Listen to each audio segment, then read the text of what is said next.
제14장. 지혜로운 여인은 자기 집을 세우되 미련한 여인은 자기 손으로 그것을 허느니라. 정직하게 행하는 자는 여호와를 경외하여도 패역하게 행하는 자는 여호와를 경멸하느니라. 미련한 자는 교만하여 입으로 매를 자청하고 지혜로운 자의 입술은 자기를 보전하느니라. 소가 없으면 구유는 깨끗하려니와 소의 힘으로 얻는 것이 많느니라. 신실한 증인은 거짓말을 아니하여도 거짓 증인은 거짓말을 뱉느니라. 거만한 자는 지혜를 구하여도 얻지 못하거니와 명철한 자는 지식 얻기가 쉬우니라. 너는 미련한 자의 앞을 떠나라. 그 입술에 지식 있음을 보지 못함이니라. 슬기로운 자의 지혜는 자기의 길을 아는 것이라도 미련한 자의 어리석음은 속이는 것이니라. 미련한 자는 죄를 심상히 여겨도 정직한 자 중에는 은혜가 있느니라. 마음의 고통은 자기가 알고 마음의 즐거움은 타인이 참여하지 못하느니라. 악한 자의 집은 망하겠고 정직한 자의 장막은 흥하리라. 어떤 길은 사람이 보기에 바르나 필경은 사망의 길이니라. 웃을 때에도 마음의 슬픔이 있고 즐거움의 끝에도 근심이 있느니라. 마음이 굽은 자는 자기 행위로 보응이 가득하겠고 선한 사람도 자기의 행위로 그러하리라. 어리석은 자는 온갖 말을 믿으나 슬기로운 자는 자기의 행동을 삼가느니라. 지혜로운 자는 두려워하여 악을 떠나나 어리석은 자는 방자하여 스스로 믿느니라. 노하기를 속히 하는 자는 어리석은 일을 행하고 악한 계교를 꾀하는 자는 미움을 받느니라. 어리석은 자는 어리석음으로 기업을 삼아도 슬기로운 자는 지식으로 면류관을 삼느니라. 악인은 선인 앞에 엎드리고 불의한 자는 의인의 문에 엎드리느니라. 사랑하는 큰습관 여러분, 조나치입니다. 5월 28일 매일 말씀 나누도록 하겠습니다. 오늘 본문은 잠언 14장의 전반부입니다. 14장 말씀은 지혜로 사는 삶이라는 큰 주제 아래 집을 세우는 지혜자와 또 스스로 허무는 미련한 자를 대조하고 있습니다. 이런 큰 주제를 가지고 오늘 본문은 이제 크게 세 부분으로 나눠볼 수가 있는데요. 먼저 첫 번째 단락은 1절부터 7절입니다. 이 단락에서는 집을 세우는 지혜와 허무는 어리석음에 대해서 말씀하고 있습니다. 이것에 대해서 1절에서 아주 명확하게 말씀해주고 있습니다. 1절입니다. 지혜로운 여인은 자기 집을 세우되 미련한 여인은 자기 손으로 그것을 허느니라. 그 집에 지혜로운 자가 있느냐 없느냐에 따라서 집이 세워지기도 하고 허물어지기도 한다는 것입니다. 그런데 재밌는 것은 이 구절에서는 그 대상을 특별히 여인이라고 딱 집어서 말하고 있다는 것입니다. 보통은 이제 지혜로운 자, 미련한 자 이렇게 포괄적으로 표현하는데 이 구절에서는 지혜로운 여인, 또 미련한 여인이라고 구체적으로 말씀하고 있다는 것입니다. 성경에 쓰여진 이 시대에는 여인은 아무런 권력도 힘도 없었습니다. 인구수를 조사할 때 계수되지 않을 정도였죠. 그런데 그런 여인이 지혜로운 여인이라면 자기 집을 세우고 또 그 여인이 미련한 여인이라면 자기 손으로 그것을 헌다라는 것입니다. 이것은 그 대상이 아무리 연약하고 영향력이 없는 존재라고 할지라도 지혜가 있느냐 없느냐에 집을 세우기도 하고 집을 허물기도 한다는 것입니다. 즉 지혜를 가지고 있는 대상이 누구인가 보다는 누가 됐건 지혜를 가지고 있느냐 아니 지혜가 없느냐 이것이 관건이라는 것이죠. 2절에서는 지혜 있는 자와 미련한 자의 행동의 차이를 보여주고 있습니다. 지혜 있는 자는 정직하게 행함으로써 하나님을 경외합니다. 하지만 미련한 자는 패역하게 행함으로써 하나님을 경멸한다는 것입니다. 정직하게 행함으로 하나님을 경외하는 자는 집을 세우는 것이고 패역하게 행함으로 하나님을 경멸하는 자는 집을 허문다는 것입니다. 3절에서는 언어 생활에 대해서 말씀해주고 있습니다. 미련한 자는 교만하여서 입으로 매를 자청합니다. 교만한 사람의 언어 생활은 어떻습니까? 상대방을 무시하고 멸시하고 또 정죄하는 등 무분별하게 정말 생각나는 대로 말을 합니다. 결국엔 자신이 한 말로 인해서 자기 스스로가 무너지게 되는 것이죠. 반면 지혜로운 자의 입술은 자기를 보전한다라고 말씀하고 있습니다. 지혜로운 사람은 갑작스러운 분노나 조롱, 멸시, 또 복수심 이런 것 등의 그런 악한 감정을 잘 절제하기 때문에 무분별한 언어 생활을 피할 수 있어서 자신의 생명과 인격을 보존하게 되는 것입니다. 4절에서는 재밌는 표현이 나옵니다. 4절입니다. 소가 없으면 구유는 깨끗하려니와 소의 힘으로 얻는 것이 많으니라. 소가 없으면 구유는 깨끗할 수밖에 없을 것입니다. 사용하는 대상이 없는데 그 공간은 깨끗하겠죠. 하지만 밭을 갈거나 또 무거운 짐을 옮길 때 도움을 받을 수도 없는 것입니다. 사람이 그 모든 일을 하려면 힘도 몇 배로 들고 또 효율도 떨어져서 소득은 줄어들 것입니다. 즉 가축을 기르기 위해서는 집안이 더러워질 수도 있지만 그 구유가 더러워질 수는 있지만 그 짐승들 때문에 큰 부를 누릴 수 있다는 것입니다. 다시 말해서 모든 소득에는 대가가 있으며 고통 없이 얻는 것은 없다는 것입니다. 집을 세우기 위해서는 그만한 대가를 치를 각오가 있어야 하는 것이죠. 5절에서는 신실한 증인은 거짓말을 하지 않는다라고 말씀합니다. 어떠한 사람이 증언을 할 때 그 사람이 신실한 사람이라면 그의 말은 거짓말이 아니라고 믿는다는 것입니다. 신실함은 신뢰를 주는 것이죠. 매번 이 핑계 저 핑계 대는 사람이 어떠한 말을 하면 무슨 생각부터 들까요? 이 말이 진짜일까? 라는 생각이 들 것입니다. 의심부터 하게 되는 것이죠. 하지만 매사에 신실하게 행동하던 사람이 어떠한 말을 했을 때 비록 그 말이 좀 이해가 안 되는 부분이 있다 하더라도 의심은 들지 않을 것입니다. 관계를 세워가는 데 있어서 신뢰는 너무나도 중요한 요소입니다. 6절에서는 거만한 자는 지혜를 구하여도 얻지 못하지만 명철한 자는 지식 얻기가 쉽다라고 말씀합니다. 왜 거만한 자는 지혜를 구하여도 얻지 못할까요? 그것은 아마도 스스로가 다른 사람의 말을 받아들이지 않기 때문일 것입니다. 내가 제일 잘났고 똑똑하고 현명하다고 생각하기 때문에 다른 사람들의 말이 들리지가 않는 것이죠. 하지만 명철한 자는 지식 얻기가 쉽습니다. 왜냐하면 명철한 자는 늘 책망을 잘 듣고 또 남의 충고에 귀를 기울이며 하나님을 경외하고 겸손하기 때문입니다.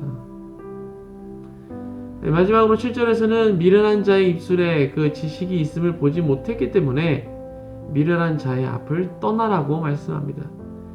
미련한 자 앞에 있어 봐야 도움을 받기는커녕 혼란을 가져오니까 피하라는 것입니다. 두 번째 단락인 8절부터 15절에서는요, 보이는 것과 보이지 않는 것을 분별하는 지혜에 대해서 말씀하고 있습니다. 먼저 8절을 보니까 이 속임수라는 관점에서 지혜자와 어리석은 자를 대조하고 있습니다. 슬기로운 자는 그의 길을 분별하며 속임수에 빠지지 않습니다. 왜냐하면 지혜를 가지고 있기 때문에 눈에 보이는 대로 살지 않고 삶의 큰 원리를 따라서 눈에 보이지 않는 그 원리를 따라서 살아가기 때문입니다. 슬기로운 자는 행동과 그에 따르는 결과의 그 관계를 올바로 인식하고 있으며 또 자신의 선택에 따라 자신의 운명이 어떻게 결정될 것인지 잘 알고 있기 때문입니다. 하지만 미련한 사람은 자신의 어리석음 때문에 스스로 속습니다. 미련한 자의 그 안내자는 자신의 어리석음이기 때문에, 그러니까 어리석음이 자신의 삶을 안내하고 이끌어가기 때문에 속지 않을 수가 없는 것이죠. 결국 잘못된 길에 빠져서 죽음에 이르게 되는 것입니다. 9절에서는 미련한 자는 죄를 심상히 여긴다라고 말씀하고 있습니다.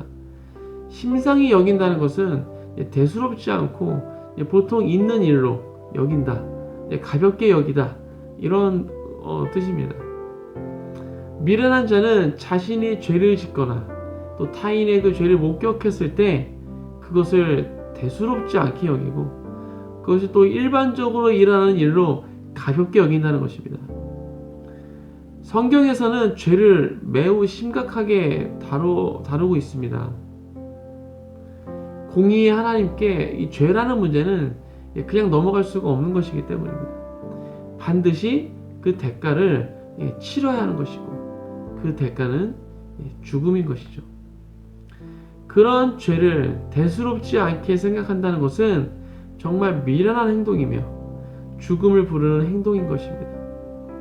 반면 정직한 자 중에는 은혜가 있다라고 말씀합니다. 정직한 사람들은 죄를 심각하게 생각하기 때문에 서로 죄를 짓지 않기 위해서 애쓰며, 또한 서로의 잘못이 있을 때에는 고백과 또 변상을 하게 되므로 그들 가운데는 은혜가 있는 것입니다. 10절에서는 사람의 마음속에 어떠한 일이 일어나고 있는지 다른 사람들은 알 수 없다라는 것을 말씀해주고 있습니다. 또 11절에서는 악인의 집은 망하고 정직한 자의 장막은 흥한다라고 말씀합니다. 일반적으로 장막보다는 집이 훨씬 견고하고 안정적이고 멋있어 보입니다. 하지만 그것은 겉으로 보이는 것일 뿐, 무조건 집이 장막보다 견고하고 안정적인 것은 아니라는 것입니다. 그 안에 누가 사느냐에 따라서 장막이 집보다 더 견고하고 안정적일 수도 있는 것입니다. 보이는 것으로만 판단하지 말고 보이지 않는 것까지도 분별할 수 있어야 할 것입니다. 12절, 13절도 마찬가지입니다. 사람이 보기에 바르나 그 끝은 사망일 수도 있습니다. 겉으로 보기에는 웃고 있어도 마음에 슬픔이 있을 수도 있고, 즐거워 보여도 그 끝에는 근심이 있을 수도 있습니다. 보이는 것으로만 판단해서는 안 된다는 것을 말씀해주고 있습니다. 14절에서는 마음이 굽은 자나 선한 자나 다 자기의 행위로 보응이 가득하다라고 말씀합니다. 즉 모든 행동에는 보응이 있으며 그 보응은 행동하는 사람의 성품, 보이지 않는 것이죠. 그 성품에 따라서 결정된다는 것입니다. 15절에서는 어리석은 자는 온갖 말을 믿으나 슬기로운 자는 자기의 행동을 삼가한다고 말씀하고 있습니다. 어리석은 자는 분별 없이 들려오는 모든 말을 믿는다는 것입니다. 어제도 말씀드렸지만 우리가 삶을 살아가면서 정말 수많은 말을 듣게 됩니다. 그 수많은 말들 중 대부분은 세상의 가치와 세상의 논리에서 나온 것입니다. 진리가 아닌 것이죠. 우리는 그것을 분별할 수 있어야 하는 것입니다. 슬기로운 자처럼 그것을 분별하여서 자기의 행동을 삼가야 할 것입니다. 16절부터는 악을 떠나는 지혜와 악을 도모하는 어리석음에 대해서 말씀하고 있습니다. 오늘 말씀을 통해서 알게 되는 것은 지혜로 사는 삶은 자신의 집을 세운다는 것입니다.